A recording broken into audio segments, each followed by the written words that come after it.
Hello there friends, this is Dota News. We are here to create the best Dota News channel ever. Here's what we cover in today's episode. Ame wins Best Player of the Year, new Nigma Galaxy roster, Smurfs scandal, Dota 2 has a lot of new problems and much more. Without further ado, let's get straight to it.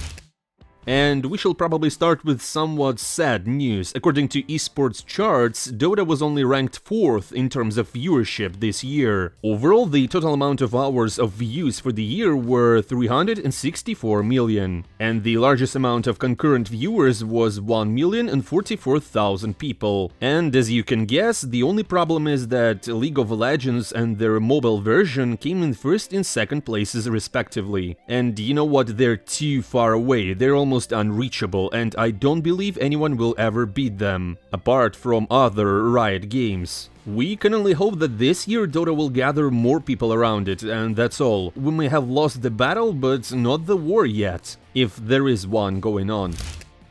Anyway, so let's move on. There's more to tell about pro players' bans. This time, Arteezy's accounts, 2 accounts of K1 and Mira got banned too. Apparently, Valve launched the second wave of bans. And currently the topic of Smurf accounts is the hottest and most controversial, with many people dividing their opinions. As an example, let's look at what Grubby and Gorgc say. See, Gorgc recently came across GPK playing on his Smurf. BB Team's mid laner responded with a suggestion to go and complain on Reddit, but Gorgc didn't go to Reddit, he just complained directly on his stream. Gorgc also noted that he is satisfied with the work of Valve to rid the community of smurfing. If you missed it earlier, Smurfs of Miracle, Watson, Yatoro and many others were banned. Grubby, on the contrary, believes that having Smurfs is not a bad thing because it's how players train, it's good for esports. Here's what he said: I think smurfing in multiplayer games, especially team games, is not great and should be countered as Valve is doing in Dota 2. However, hot take begins, pros kinda need it since it's the best way to hide which hero strategies they're practicing. And you know what, he's kinda right, because by removing the Smurfs, Valve is doing a bad thing to esports. Now you can't hide strats you found to later use it in the tournaments, as it was for example with Carry Dark Willow from LGD. Such things will now be disclosed.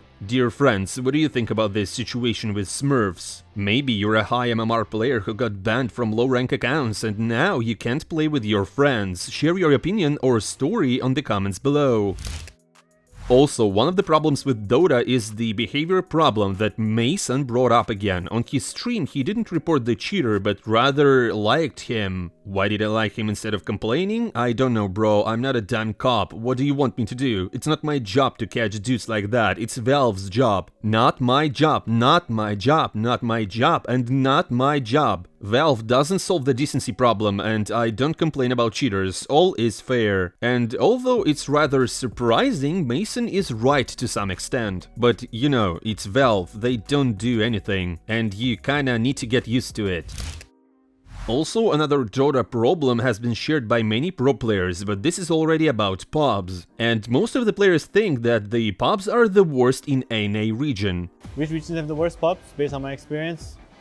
A lot of people say C, but I beg to disagree. It's always going to be NA, and NA forever. C pubs is more toxic than NA, for sure. People are getting more triggered, but in NA, you piss them off a little bit, they just break the items. They're very fragile, high ego fragile. At least people here try to the end, no matter how toxic they are, which I'm okay with. I think it would be either NA or C. In C, the players are actually high skilled, but they're just arguing. Like, there's no reason they're arguing.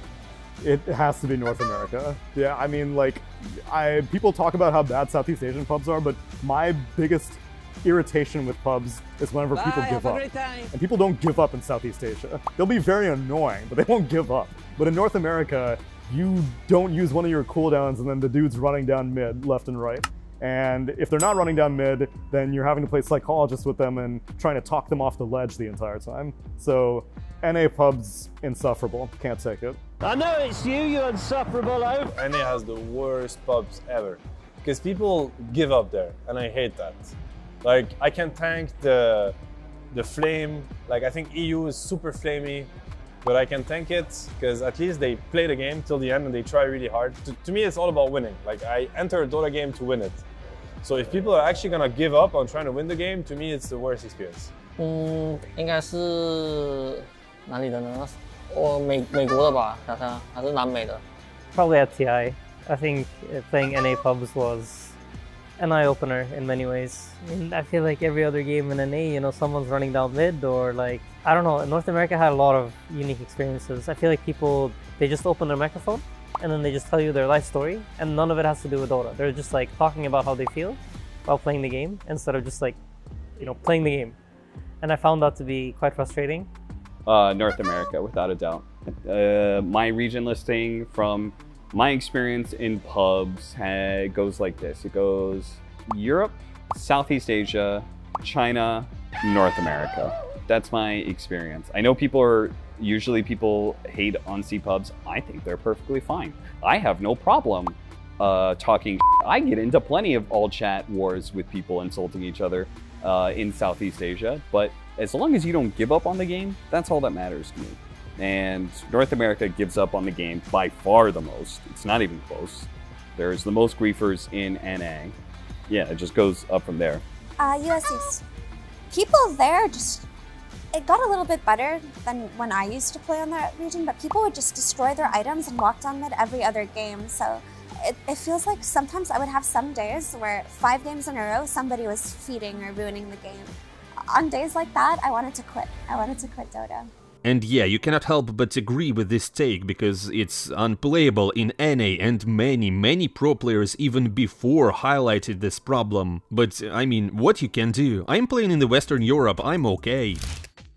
But apparently Gorgc again knows how to solve the problem, and not only in the NA region. Like, he has the answers to it all, right? Anyways, according to the streamer, many players smurf because of prolonged searches at high ranks. And to avoid this, he proposes to return to FACEIT. In fact, FACEIT is a good solution to the problem because they have a good anti-cheat system, they have ladders and cash prize pools, and this can be motivation for people. And pro players can be able to play against pro players, and that's okay. Like, just look at Counter-Strike 2. Yes, they have problems, but at least it works, like the system works.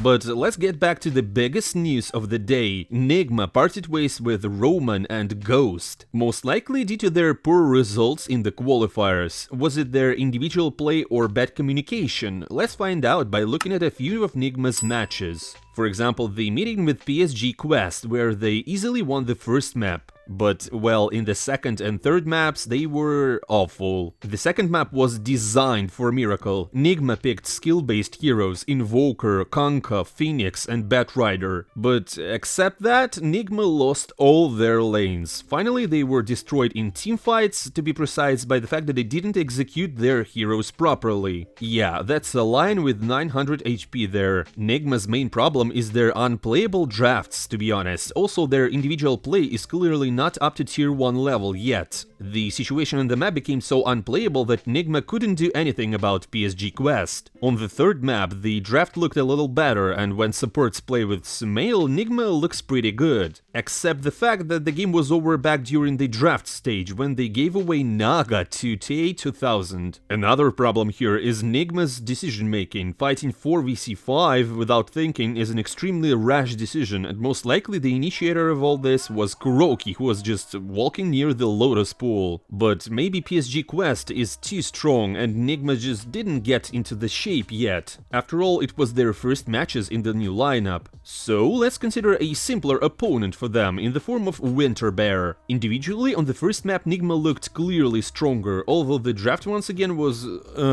like, why do you take 3 greedy cores against Huskar and Visage, which is very questionable, to be honest. And I mean all that, they have Gorgc, who is a super experienced captain, they have March, and they have RMN, also like an analyst of some sort. Why do they do that? But thanks to good individual play, Miracle and the team could keep on equal footing. Yet, once again, Nigma are let down by their decisions. Or also macro play. Dire here decides to start clamping down down on their opponents, but with their advantage and such a weak draft, they shouldn't have been so bold, and naturally they give away the game because of one lost fight. I don't understand why Nigma take Arc Warden for Miracle. He just can't execute this hero well, farm as much as he should, and often does not contribute much impact in fights. This caused the throne to fall before he had a chance to win. Let's summarize the problems of Nigma. The team management felt that the main problem was offlaner and semi-support. The community also believes the same. Roman looked like a last-moment substitute because they couldn't get someone they wanted. And Ghost was a risk, obviously. But if you consider their matches, the team itself is extremely weak. Drafts, game decisions and individual play leaves much to be desired. Sumail and Miracle are back and most are happy about it, but they will have to get in shape and change their style of play to fit the new meta. I think the team will need a lot of time to prove themselves, and better players for offlane and position 4. By the way, we kinda predicted that Nigma was in big trouble in the last episode. If you haven't seen it, hurry up and get over there. And also we've made a story of Sumail, which is on our channel, so just click and watch if you like Sumail.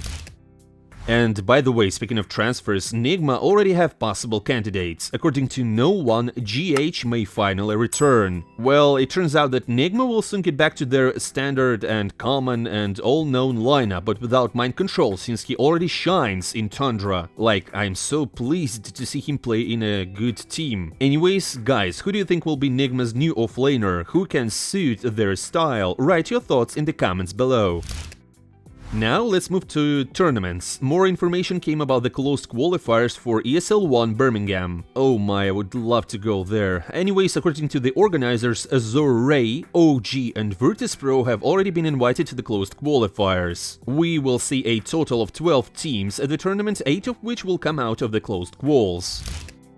And well, we'd like to end with good news. Ame had been named the best pro player to return to esports in 2023. It was announced by the Chinese magazine The Beijing News. In fact, to some extent, they are right. Just look at Ame's latest statistics. He came back pretty confidently, playing a lot and doing it great. Most likely with him, Extreme Gaming will show a very high level of play and even win some tournaments. I mean, at least they have the potential to do it.